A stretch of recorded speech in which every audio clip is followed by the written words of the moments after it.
Thank you. We will, the Committee on Education will come back from our recess. And we have gone through our agenda. We've done public comment. We have one bill to hear tonight, Senate Bill 354. And I am going to turn it over to my vice chair to chair, since I will be presenting it. Good evening. Thank you, Chair Dennis. And we will open up the hearing on Senate Bill 354. And when you're ready, please begin. Thank you. Thank you, Madam Vice Chair and committee members. For the record, Senator Mo Dennis, representing Senate District 2. This evening, I will be presenting Senate Bill 354, which builds on our continuing work to improve and increase transparency in school discipline and ensure students experiencing homelessness are not unduly burdened by school discipline practices. Many of you will remember Assemblyman Tyrone Thompson's passion for helping, mentoring, and service to others. Last session, we passed the bill he sponsored, AB 168, which created restorative justice processes in our schools. We also enacted measures he requested to ensure students experiencing homelessness were not left out when enrolling in Nevada's system of higher education or charter schools. It is my sincere hope that Assemblyman Thompson's legacy of making a difference in the lives of students who most need our help will not be forgotten. Building on the successful implementation of the policies I just mentioned, I requested SB 354 to ensure students who are experiencing homelessness or who are unaccompanied receive special consideration in the process established to implement restorative justice in schools. The bill also seeks to address transparency to school discipline trends by creating an indicator within the Nevada School Performance Framework to recognize and highlight schools that are working to reduce the frequency of suspensions, expulsions, and the removal of students from school. Finally, to the extent funds are available, SB 354 requires Nevada's Department of Education to create a statewide restorative justice framework. At this time, Madam Vice Chair, I would like to go through the sections of the bill and then answer questions. We also have some other presentations. First, Section 1 creates the indicator in the statewide system of accountability to recognize schools that reduce the frequency of suspensions, expulsions, or the removal of students. Section 2 requires NDE to develop a statewide framework for restorative justice practices and sets out certain parameters for the framework, including providing information, identifying and addressing the needs of homeless, unaccompanied, and foster students, providing for the improvement of school climate, culture, and safety, and school outcomes, and providing training. Section 3 requires data on school discipline to be disaggregated by certain subgroups of students and types of offenses to the extent possible under federal law, and that the disaggregated data be posted on the school's website. Section 4 is a conforming change relating to ensuring suspensions and expulsions are not related to homelessness. The provisions detailing this change are later in the bill. Section 5 relates to districts' restorative justice plans. Senate Bill 354 requires each school district's board of trustees to solicit input from students on the plan. It also requires the district's plans to align with statewide framework for restorative justice. Section 6 requires a school administrator to determine whether a student is experiencing homelessness before removing the students from the classroom or school. The section also requires a school that is removing a student from the classroom or school for more than one day to provide education services and to appropriate positive behavioral interventions and support, trauma-informed support, and a referral to a school social worker or counselor. Section 7 recognizes homeless and unaccompanied students in existing processes related to conferences held following a student's removal from school. It requires a conference to include consideration of an interventions to mitigate the impact of homelessness on a student's behavior. Section 8 modifies provisions that require a principal to deem a student a habitual disciplinary problem by adding a requirement that the principal determine whether the student's behavior is caused by homelessness. The section also makes changes to recognize unaccompanied students in certain processes related to plans of behavior for students who are suspended. Section 9 makes a similar change recognizing unaccompanied youth in conferences for suspended students. Sections 10 and 11 prohibit a school from suspending or expelling a student unless it has been determined that the student's behavior was not caused by homelessness. Similarly, Section 12 prohibits a school from suspending or removing a student from school without providing a plan for restorative justice. This provision is similar to what is currently required for students who are expelled.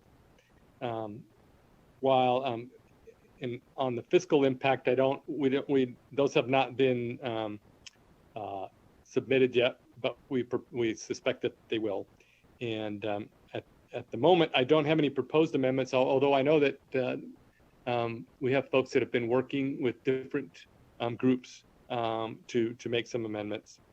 So, Madam Vice Chair, this concludes my presentation of SB 354. And I do have some co-presenters here. We've got Dr. Tammy Malich. I believe she's going to start off, so I will let her go, and then she can identify the next individual. So with that, and as we get to the end, I'm happy to answer any questions that you or the members may have. Thank you. Thank you very much, Senator Dennis and Dr. Malich. It's a pleasure to see you, and please go ahead when you're ready. Thank you so much. I appreciate it. Let's go. Okay. So as Senator Dennis said, I'm Dr. Tammy Malich. I co-chair the Educational Equity Task Force for the Las Vegas My Brother's Keeper Alliance. And it is the Las Vegas MBK that is making a request of this to continue the legacy that Assemblyman Thompson started, as was mentioned. Our task force in educational equity, and really the Las Vegas My Brother's Keeper, really focuses on educational outcomes for youth of color, as well as other marginalized populations.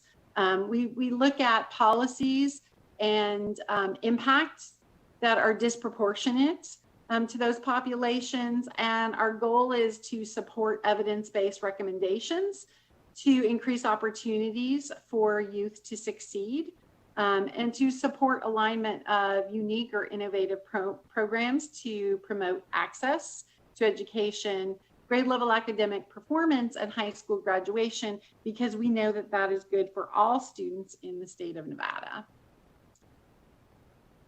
Some of our concerns that caused or impacted the ask in the last session that Assemblyman Thompson moved forward were the impact or negative impact of punitive discipline, really looking at how do we change behavior, and the current discipline system was not changing behavior, it was punishing behavior. And if punishing behavior changed it, then that would be a really effective system, but that's not what we're finding.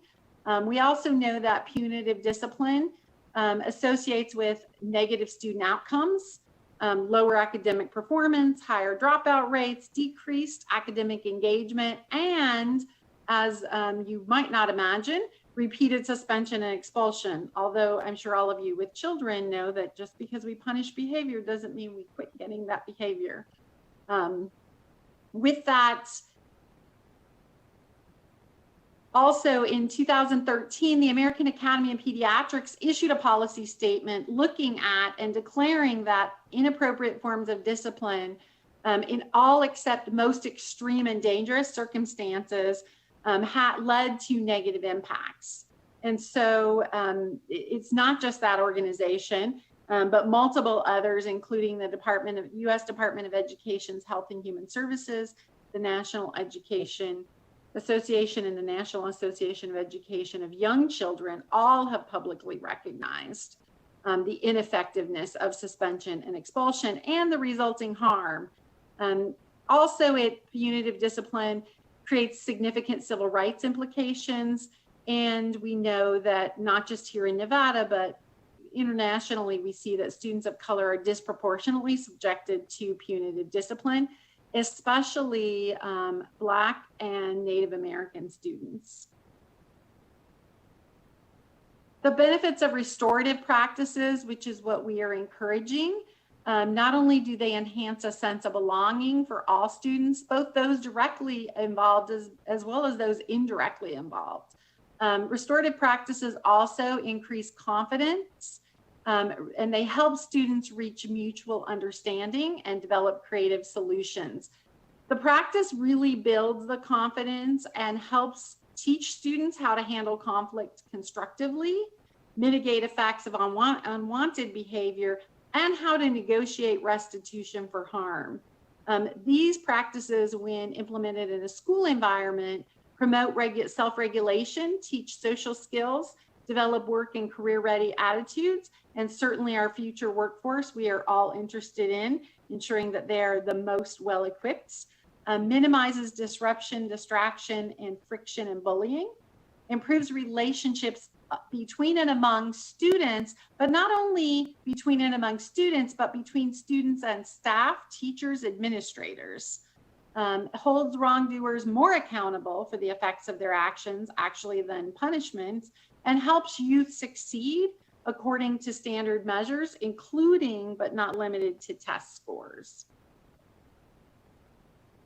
I won't go through all of the details. I'll just make a couple of notes because Senator Dennis did such an excellent job of walking through the bill. But with regard to the impacts and how this might change things, a couple of things I would note is that the accountability measurement system already exists. And to some level, it does count or populate the frequency of suspension and expulsion currently, but only for student violence indicators, so only for a subset of behaviors. It does not currently address the removal of students that disproportionately affect a certain group or a specified group of students. That group of students is identified in NRS 385A.250. Though that includes pupils who are economically disadvantaged, those from major racial or ethnic groups, those that are disabled, those that are English learners, pupils who are migratory children by gender, pupils who are homeless, pupils in foster care, and pupils whose parent or guardians are members of the armed forces or the members of the National Guard. And so it would also create some accountability specific to those populations as far as how they are disproportionately, if they are, impacted by suspension and expulsion. The framework that exists right now is a requirement of the Nevada Department of Ed, so that would remain the same. It does put some ownership on the department to create some standards for restorative action. When this bill passed originally, that was a little bit more loosely defined. We've learned a lot over the last 2 years. So now it would allow the department to create kind of some standardization across the states. I know that some districts might have a concern around the identification of homeless students or unaccompanied pupils or those in foster care, but our current statewide student identification or student information system, Infinite Campus, already has indicators in place for identifying these students.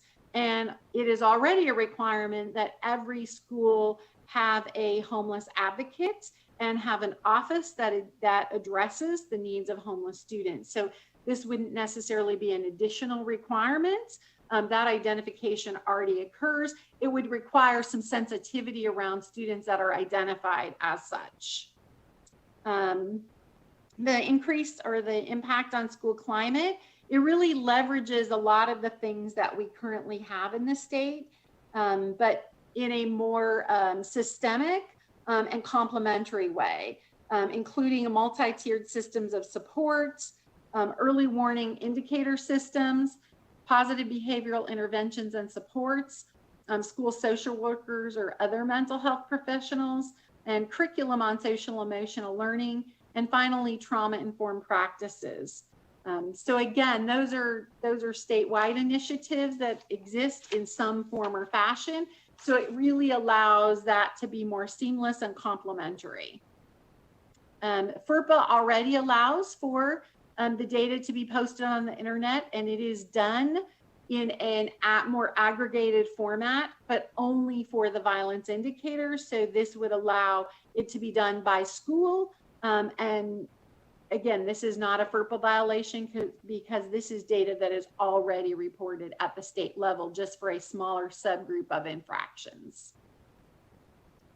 The requirement for the district restorative discipline plan, in the last session, this part already passed. So school boards are already charged with the creation of this plan. The addition here would require them to add some members to this team, specifically pupils. Oftentimes we create policies and structures or rules for students, and sometimes we forget to have their voice at the table. So it requires now, in addition to staff, administrators, central office, and parents, it also requires that there be students involved in this. In the event schools are concerned about this new requirement, which would require schools to offer pupils who are removed for more than one school day educational services as it relates to prevention of loss of credit or academic disengagement, and adding a positive PBIS or positive behavioral interventions and supports or trauma-informed support. I would point out that I feel like the state is now in a much better position to offer a distance learning option. That seems like an appropriate way that schools could address this to continue to provide education for students without keeping students in class if they feel that students need a timeout or they need to address some concerns before the student returns. So leveraging a system that was already implemented as a need from the pandemic and using that system perhaps is one way that it could be done. This bill would not require that it be defined by the department, but that is just one seamless way that schools can continue to operate and accommodate that request. In a lot of the sections, one of the biggest changes is adding homeless youth and unaccompanied pupils. That becomes really important because a lot of times our homeless youth and unaccompanied youth they don't have a parent or guardian who can come get them back into school. So it allows principals the opportunity to meet with a youth or meet with a homeless advocate instead of relying on that parent or guardian, especially when we have youth that are, for whatever reason, not with their parent or guardian. They are advocating for themselves. The requirement then to consider if homelessness is a factor in the exhibited behavior is in concert with or coordination with the district's already established homeless offices, homeless youth offices. So it wouldn't be school by school, principal by principal having to figure that out. They could work with their local educational offices on how to determine if that behavior. We contemplated more clearly defining, but I think that's as unique as every individual student. And I think principals need some latitude here to determine if they believe that behavior is manifested by the fact that the student is homeless. The other change in sections 10 and 11, that might get confusing for some not in the school lane, but section 10 would be those mandatory expulsions under a different state law. That's where they shall, and there's a requirement for very specific violent and egregious behaviors. There's a requirement for removal for students that are 11 or older. Section 11, same language, conforming language, but those would be discretionary reasons. A school or a district may choose to do a long-term suspension or an expulsion for an act that is not defined in 388.466, which are those mandatory expulsions under current state law in Nevada. The other change here would be a requirement to consult with the liaison, again, for homeless students to determine if the behavior was caused by homelessness. We believe that overall SB 354 helps our students stay in school. And we really feel like this will help districts work with schools that are disproportionately impacting student populations, those that were mentioned, that were already pointed out, especially students who are homeless, students that are unaccompanied, and then students of color that are more disproportionately impacted by discipline, not only here in the state of Nevada, but in many urban communities, so that we can provide the greatest opportunities for all students to get a diploma, because we know that a high school diploma is a great equalizer. And one of the ways that we can help young people find a pathway to success, whatever that pathway is. I would also point out that this was very much a collaborative approach, working with advocates at the state level, at the local level, as well as the nonprofit, not-for-profit, and advocacy groups. This really was a collaborative effort. To Senator Dennis's point about requests for amendments, I do know that there have been a couple of requests. I don't know if it would be appropriate to mention them at this point, but I know that one such request is that we add youth in the foster system anywhere we have unaccompanied youth, because that's another student group that is disproportionately impacted. And I would also point out that homeless youth and foster youth are often more largely or disproportionately impacted, or disproportionately include youth of color. So once again, overrepresentation. And then I know that Washoe had a request that the alignment of this bill, if passed, would start in a more traditional format in the fall of 2022. And so that districts would have an opportunity to get all of their procedures in place so that they have a better opportunity to more closely follow the requirements in the bill. So I know that those two are amendments that have been requested.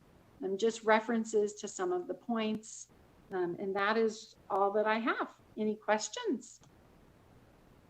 Thank you very much. Committee questions. Senator Dennis, before we go to committee questions, was there somebody else that was going to present? I'm sorry. Let me look at, hold on. I know we have some folks that are going to in support. I don't know if we have anybody else on. I mean, if we don't, we'll go to questions from the committee. I think Dr. Malich, is there anyone else? Right, it was just us two. Okay. Yep. Yeah. All right, thank you very much. Okay, committee questions, please. Senator Hardy, please go ahead. Thank you, Madam Vice Chair. I was looking at some of the references that it alludes to in the bill. For instance, the list of children that it pertains to.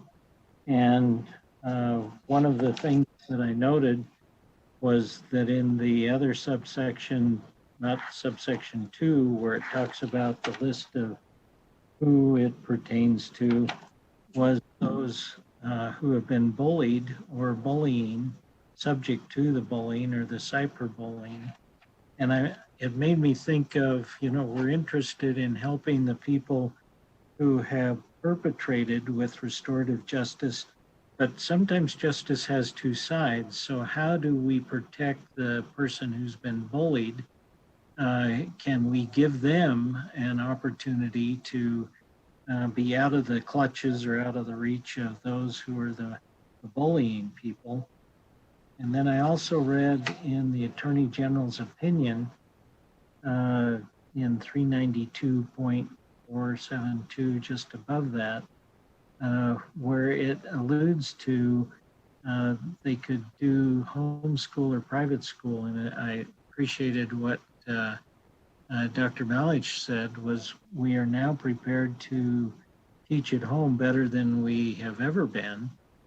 So I think that restorative justice is not so much punishment anymore as reality of what we can do. And so I'm looking at the person who is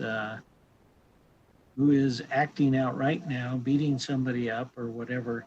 So how long does it take us to intervene as opposed to have a plan and institute the plan? And when you talk about the FERPA, if you have a student involved with the plan, that's great to have it as a overall plan, but obviously not as a specific plan on a specific student. And those were some of my question mark and observation, and you folks have probably already thought of those and can elucidate on some of my question observations. Sure. So to those questions, Senator Hardy, Dr. Malich, will you say your name for the record? I'm sorry. Thank you.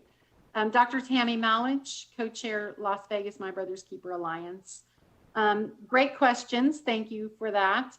So with regard to the restorative plan, there's kind of two requirements in the last session's bill. One is that the district create this plan of action for the entire district, which really outlines the code of conduct and what the district is going to allow. Then at the student level, a student who is being recommended for a long-term removal, there is then an individual student plan that is required as well that is unique to that individual.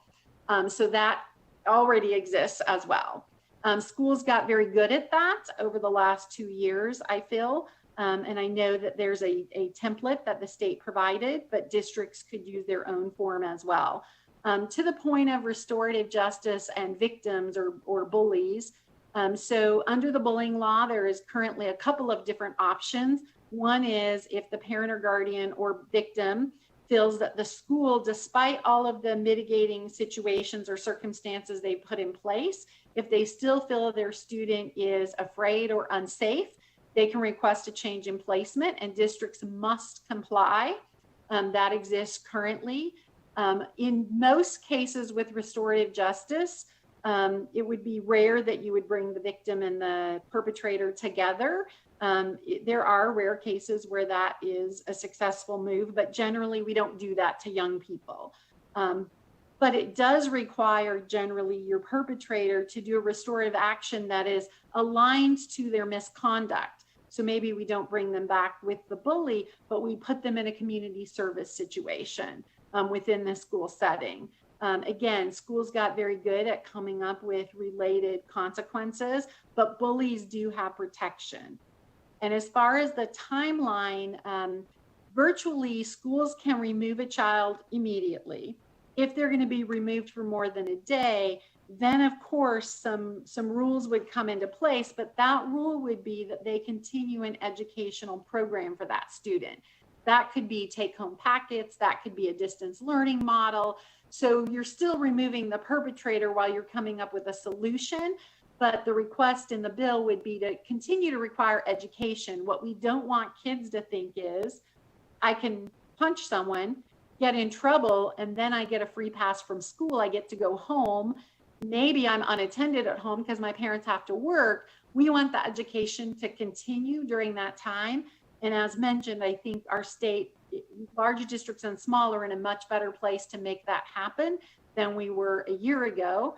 I guess that's one of the benefits we could say is that we've positioned ourselves in a much better place to provide for education of students who it can't be done in a classroom setting in the short term. And so that I think would be an easy way to facilitate that, but districts could come up with the best way for each district, because that may look different in Esmeralda School District than it does in Clark, than it does in Washoe, et cetera. So there never is a student involved with the restorative action to another student.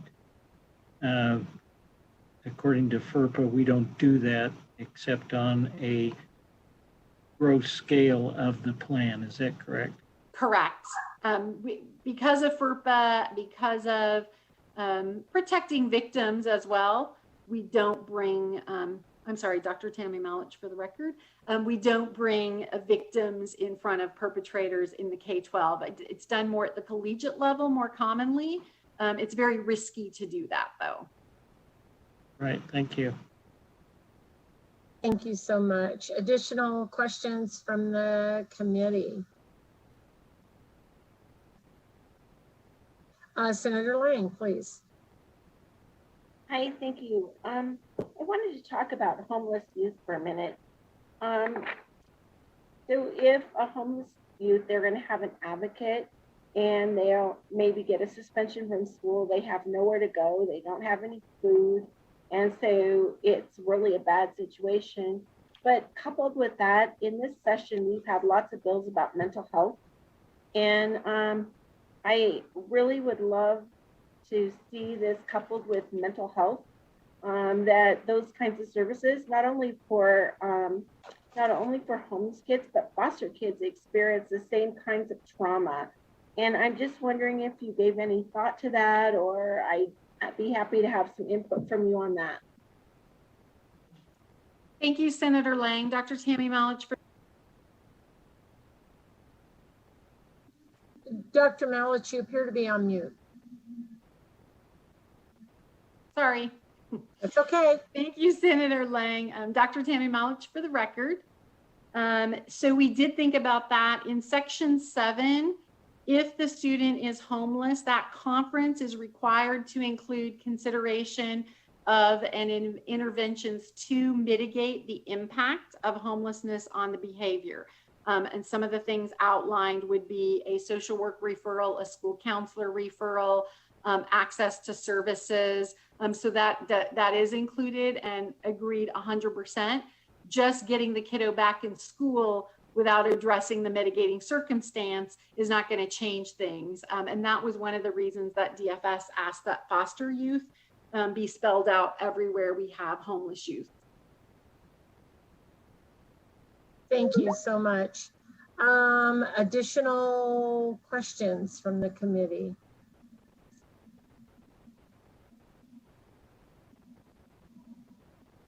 All right, I have one quick one, Dr. Malich.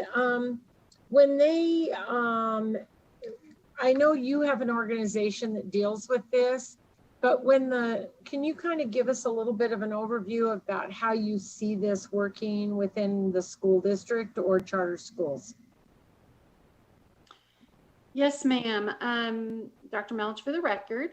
So at the school level, again, your overarching governing board or school district creates kind of your overall plan and your code of conduct, what they're going to allow, what they're not going to allow. Then within that, the attempt is to make this more pupil-centered than former plans. So then it gets to the student level. What works for most students, so it's kind of that pyramid, if you will, the bulk of the students we're going to be able to mitigate, or schools will be able to mitigate with their standard procedures that are in their code of conduct and in their district plan. But for those kids that are escalating into that middle tier or even the top tier of the pyramid, who require more intensive supports or interventions, it's really looking at personalizing that. So within the individual student restorative plan of action, it requires schools to do a little bit of tracking of things that they have tried with the student, what works, what doesn't, before escalating. So it may result in the end in some students requiring removal, but it exhausts other options and prohibits that from being the first line of defense, except for those mandatory expellable offenses. It requires schools to do some of those underlying behavior interventions, whether that's meeting with a counselor, whether that's a pressure pass, whether that is mentorship by a teacher or a coach or an administrator that student looks up to, whether that's a weekly session with a school social worker or a mental health professional, maybe a small group, breakout group with similar concerns, how to control anger management, or how to control impulsive behavior. So it really puts in place, I think, things that schools do. It now makes them more thoughtful and conscious about doing them and recording them. So then when they're meeting with parents to say, you know, we've tried everything with little Susie or Johnny, here's what we've tried, here's what didn't work. I think it helps inform the parent as well, as they're looking for more support and more assistance. I think it also helps parents who sometimes feel that the schools are looking out to get their kiddo, or looking, you know, only watching their kiddo. You know, I'm sure you guys hear that a lot, and I know districts do as well. I think it creates a better image for the schools and for the state to show parents, no, we really do care about kids. In fact, we've tried all of these things. We're trying to work with you. I think it helps build a team with the parent. Thank you so much. You're spot on with that. So thank you very much. All right, additional questions from anybody on the committee? All right, looks as though maybe we don't have any more questions. Senator Dennis, would you like me to go to support? Or Yeah, let's go ahead and go to support. Okay, thank you. All right, broadcasting, if you'd like to queue up, we're ready for support.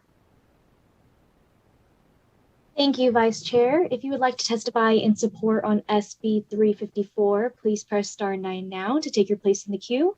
Once again, if you'd like to testify in support on SB 354, please press *9 now.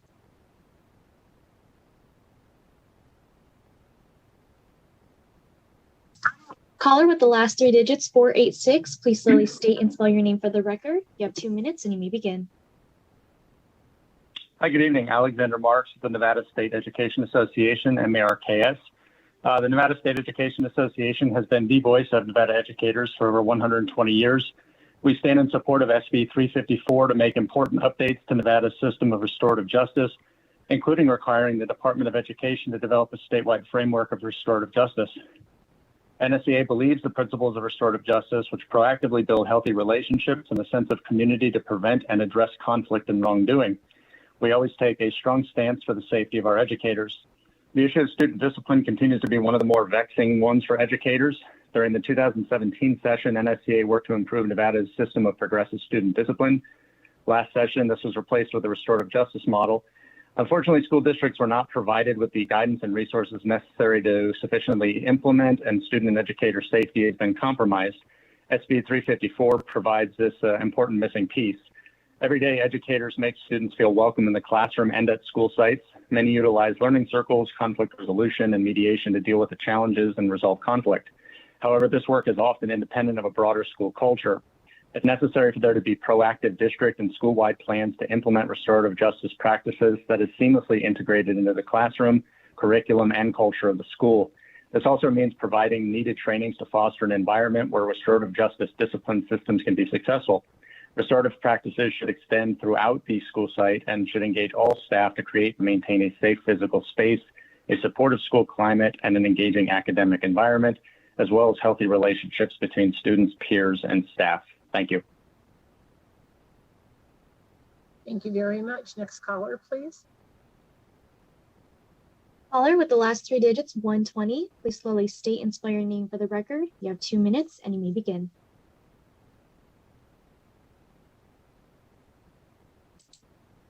Caller with the last 3 digits, 120, please slowly state and spell your name for the record. You have 2 minutes and you may begin.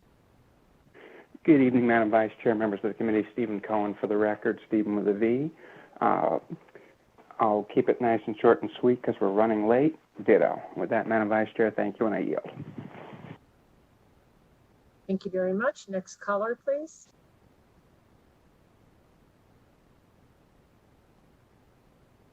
Caller with the last 3 digits, 239, please slowly state and spell your name for the record. You have 2 minutes and you may begin. If you are having a hard time unmuting, press *6.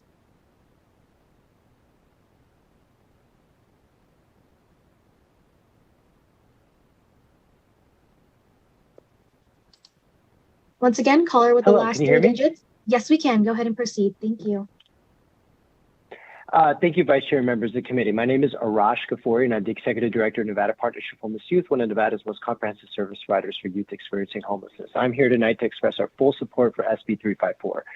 MPHY serves unaccompanied youth experiencing homelessness, and in almost my 10 years at MPHY, I've seen countless youth experiencing homelessness be labeled in schools as troublemakers, disruptive, or poorly behaved.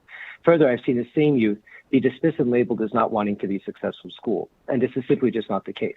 Many of these youth are exhibiting behaviors that are signs of larger underlying issues like their experience with homelessness or unstable out-of-school environments.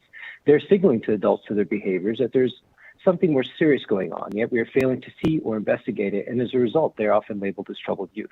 Schools are often the last place of refuge that many young people have where they can count on a meal, supportive adults, consistency, connections, and hope for a brighter future. This is especially true for unhoused students where school is often their lifeline.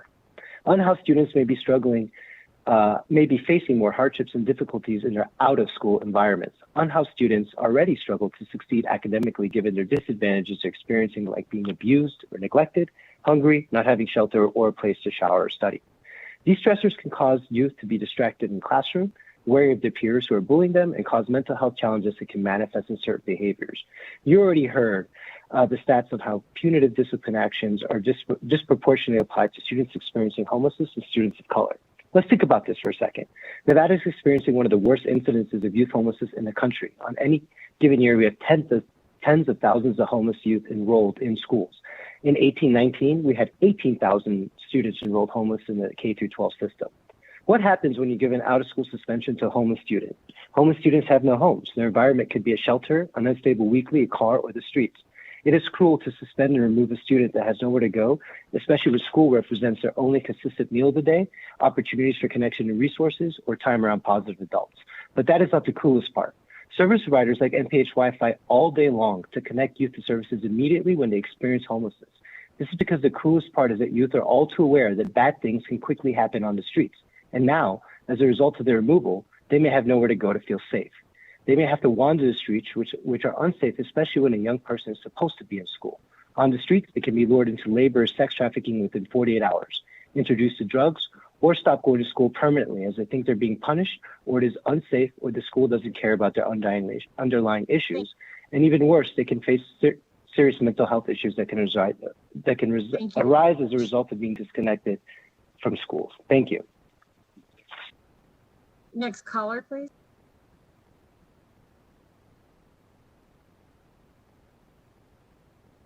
Caller with the last three digits, 988, please slowly state and spell your name for the record. You have 2 minutes and you may begin. Good evening. My name is Emily Paulson, Paulsen, and I'm the Executive Director of the Nevada Homeless Alliance. I think that Dr. Tammy Malich gave a very comprehensive overview of the bill, and I'll say ditto to my colleague, Arash Ghaffari, and all of his comments. We're in full support of SB 354, and we urge you to support this important bill to protect homeless youth within our state's education system. Thank you. Thank you very much. Next caller, please. If you have recently joined the call and would like to testify on SB 354, please press *9 now to take your place in the queue.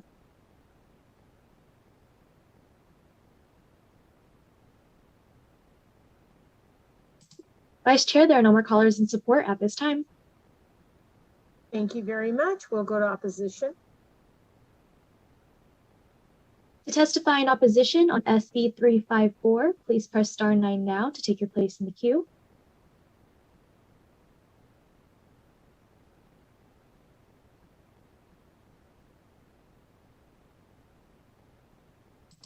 Vice Chair, there are no callers wishing to testify in opposition at the time.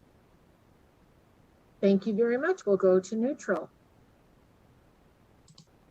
If you wish to testify in neutral on SB 354, please press *9 now to take your place in the queue.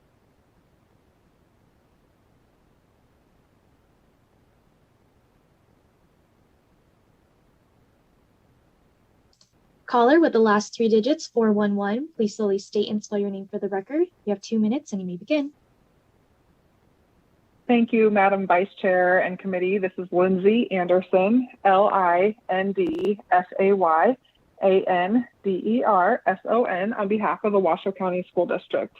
We're coming neutral today on this bill after talking to the bill sponsor. We started working on addressing some potential amendments to the bill that was brought forward today. I want to make it clear that our district is committed to addressing disproportionality and discipline within the district and have integrated this work into our more broad commitment to social emotional learning that's been a priority of the district for some time. Our current homeless liaisons are currently completely federally funded, and we have 8.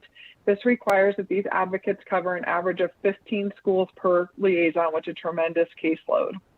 Other suggested areas are the sections that require district staff to determine whether or not the behavior was caused by the student's living status. There are so many factors in a child's life that may lead to behavior issues for our students. Our staff cannot be put in the position of determining whether the behavior was caused by food insecurity, past trauma, homelessness, or some other reason. Our homeless liaison office is not comfortable in making this subjective decision. The final area of coordination should likely be the effective date of the legislation, as was previously mentioned. AB 168 from 2019 taught us how much work is needed to train our staff on changes in the law and setting the expectation that this can be in effect with only days between the effective date and the beginning of a new school year should likely be addressed. We're looking forward to working through these concerns with the bill sponsor and the bill advocates, and we certainly hope to be invited to be part of the group that's been working collaboratively on this bill so far. Thank you, Madam Vice Chair. Thank you very much. Next caller, please. Caller with the last three digits, 936. Please slowly state and spell your name for the record. You have 2 minutes and you may begin. Good evening, Chair Dennis and Vice Chair Dondero Loop. This is Sarah Nick on behalf of the Nevada Department of Education. Sarah Nick is spelled S-A-R-A-H-N-I-C-K. The department wishes to thank the sponsor, Senator Dennis, for his commitment to carrying out the policies of the late Assemblyman Tyrone Thompson, the policies that were started in 2019, especially as it relates to restorative practices. The department looks forward to working with other stakeholders to ensure Senate Bill 354 serves our students. Thank you. Thank you very much. Next caller, please. Caller with the last three digits, 149. Please slowly state and spell your name for the record. You have 2 minutes and you may begin. Vice Chair Dondero Loop and Chair Dennis, I actually put in the queue for in support, but did not get called on them. Am I allowed to testify now in support? Yes, please go ahead. State your name for the record. Thank you.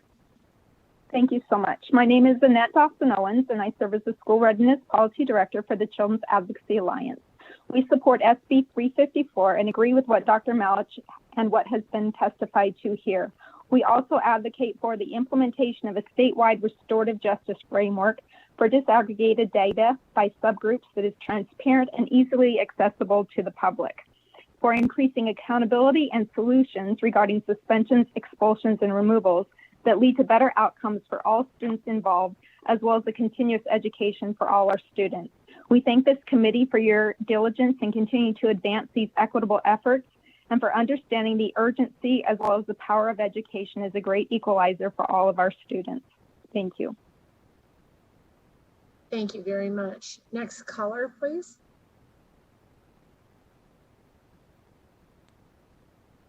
Caller with the last three digits, 743. Please slowly state and spell your name for the record. You have 2 minutes and you may begin. Good evening, Madam Vice Chair and members of the Education Committee. My name is Leonardo Benavides, Leonardo-Benavides, with the Clark County School District, testifying in neutral on SB 354.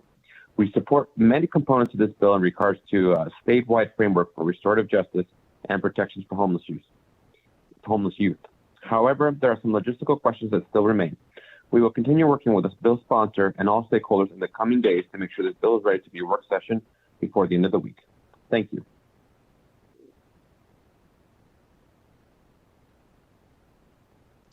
Thank you very much. Once again, thank you, Vice Chair. Once again, if you'd like to testify in neutral on SB 354, please press *9 now to take your place in the queue.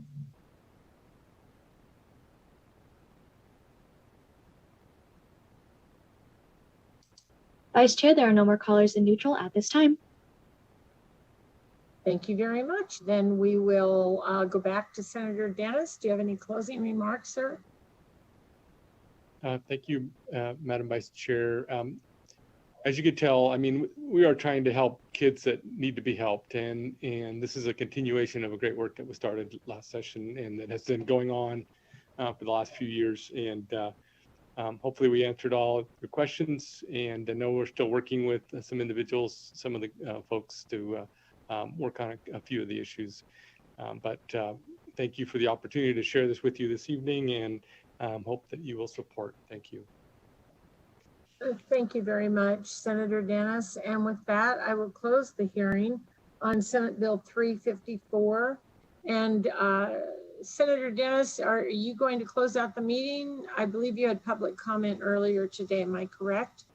Correct. I can go ahead and finish. I just have a couple announcements. Okay, so- go ahead, please, and I'll hand the gavel back over to you. Thank you very much, and thank you for taking over. Thank you, everyone. I know that we had a late one tonight. We're trying just to get through all the bills. So our next meeting will be Wednesday. Don't know yet if we will go late, but you know, this time of year, you never know. But for sure, we will meet at our regular time on Wednesday. And with that, we have no further items to come before us at this time. So we are, hold on, let me make sure I didn't forget something.